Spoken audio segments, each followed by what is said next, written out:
Zach's Know Your Options, a weekly overview of unique option strategies and ideas designed to help you beat the market no matter which direction it's going.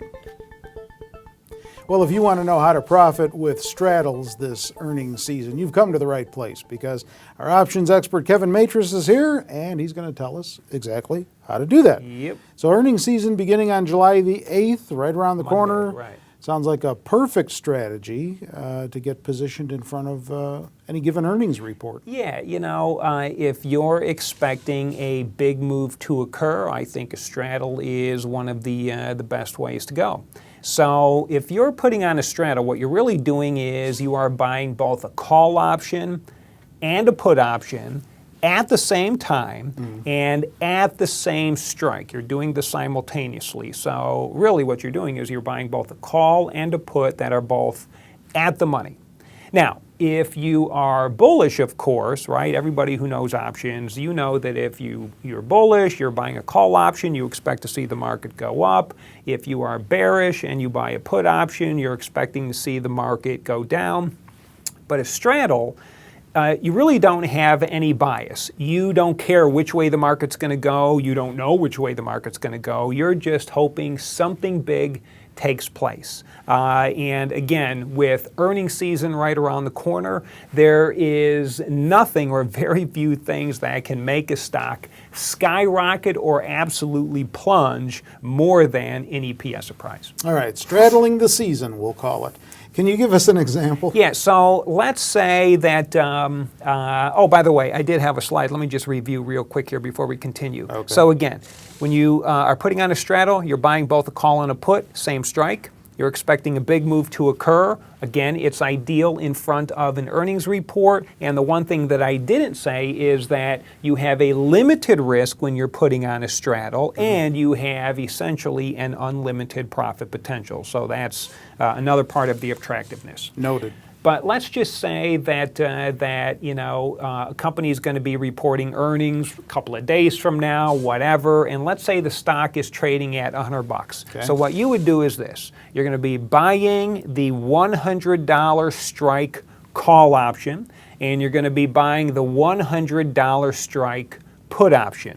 Okay. Now, since you're expecting this event to take place very, very soon, couple of days, a week, whatever, I would be a big advocate of buying an option that is soon to expire.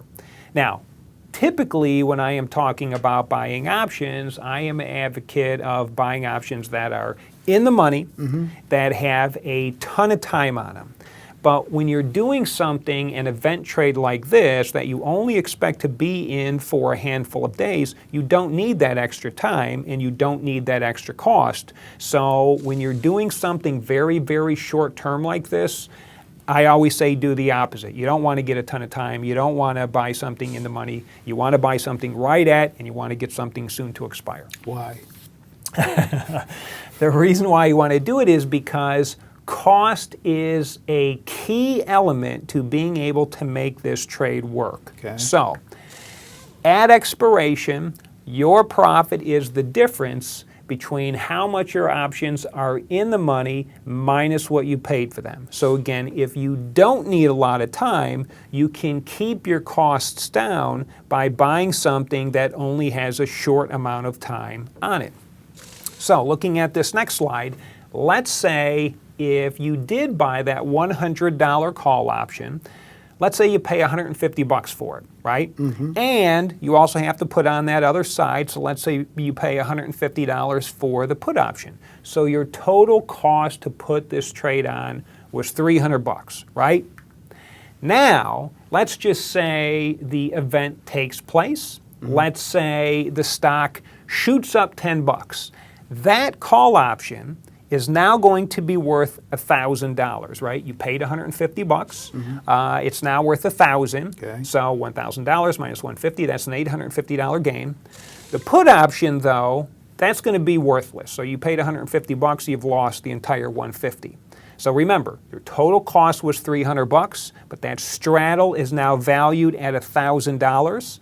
Which means you have a $700 profit, and that is a fantastic profit for such a small amount of money to have been paid, especially for not even knowing which way the market was going to go. Yeah. Now, if the stock plunged $10, right, instead of going up to 110, it went down to 90, Right. you still have the same outcome. But this time your put side is the one that's going to be profitable. Your call side is the one that's going to be losing, but you still made $700.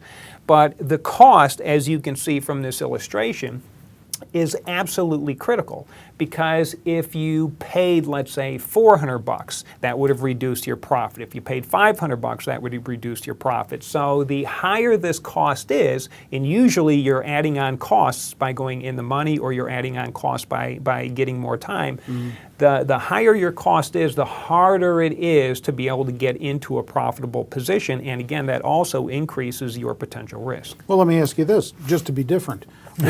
What if the stock did nothing? Yeah, no, that's a great question, because doing nothing is the absolute worst case scenario that can happen. So if, let's say, you're expecting some big, spectacular, explosive thing to happen with that stock, and it just, comes and goes and nothing takes place, that option is going to fritter away very, very quickly. And the more money you paid for that straddle, that's just increasing the amount of money that you're going to lose. So again, big advocate of keeping your costs as small as possible. All right, so let me see if I got this down here.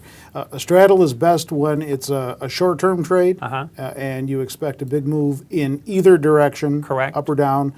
Keep your costs in check. Right. Keep your costs in check. You have no idea which way the market's going to go. You just expect something big to happen. Now, taking it one step further, a lot of times you'll see the trade turn out perfectly, right? You get in, and let's say the stock explodes higher. So you've got a fantastic gain on your straddle.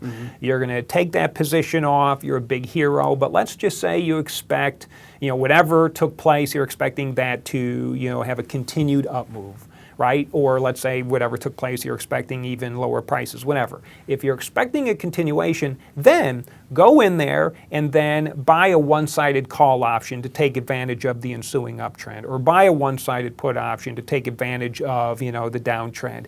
Then and only then would I be advocating to go in the money and buying more time. But again, that would be for another conversation. So yeah, you summed it up good. Keep your costs low, buy the strikes that are both right at the money, hope for the best, and again, you want to buy something that is very close to expiration, because you're only expecting to be in for a handful of days. What about optionable stocks? Funny you should say that, Terry. I thought you'd have some. I ran this screen, and I'm getting all ramped up for earnings season. Sounds like it. Yeah, I'm excited about this thing. And so here's 5 stocks that are going to be reporting, not next week, but the week after. So this will give everybody a chance to be able to come back from the holiday and really, research these different stocks. But here's 5 that are going to be reporting the following week. And when I ran this screen, there were tons of stocks that were going to be reporting. But before I go through these things, what you really want to do when you're looking at these stocks that are set to report, make sure that the cost on the call side is very similar to the cost on the put side. Sometimes you're looking at the options, the bid-ask spread are very wide. Don't go for those. Sometimes you'll see the calls and the puts, right? You're doing these straddles, and you're paying a fortune for those. Don't do it. Be very selective. There's hundreds and hundreds and hundreds of these straddles as opportunities for you. Be very, very selective. Find the ones that are right there. Find the ones that give you an appropriate amount of time, and find the ones that are going to keep your costs low. If you're teetering thinking, oh my goodness, I'm going to need to see a gargantuan move just to be able to break even, don't do it. Anyways, here's 5 that look great. You've got Amphenol. They report on the 18th. Diamond Offshore Drilling, you can see they report on the 18th as well. Johnson & Johnson, you can see the dates next to it. Philip Morris and Schlumberger. Okay. All of these things are going to be coming due very soon. I'm expecting a big move to happen in either direction, and all of these straddles are very reasonably priced. Do you have this position on in any of those? Not yet, but I probably will in a couple of weeks. Okay. This is just more information to help you know your options. With Kevin Matris, I'm Terry Ruffalo.